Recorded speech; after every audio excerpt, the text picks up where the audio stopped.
Welcome to the Tech Egg. Don't get scrambled. Enjoy the video. In this video, I will show how to make gravy halal.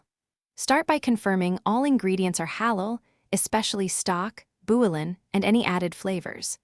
Make a simple roux using halal butter or oil, then gradually whisk in warm halal stock to avoid lumps.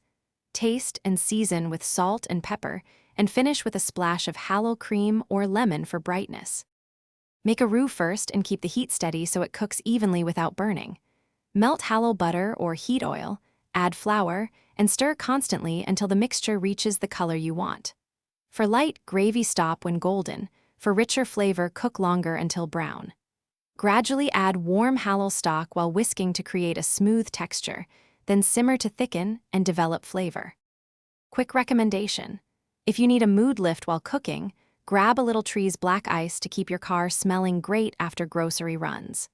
It's a small treat that makes errands more pleasant, and it pairs humorously with kitchen aromas when you're running between stove and car. If you find this helpful, please subscribe and like, and check the description for the link and other deals. Now let's get back to the video. Flavor the gravy gently so the halal base stays prominent and clean.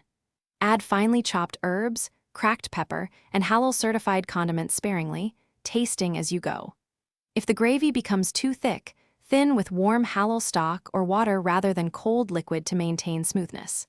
Simmer briefly to meld flavors, then adjust salt and acidity with a touch of lemon or vinegar if the taste needs brightening.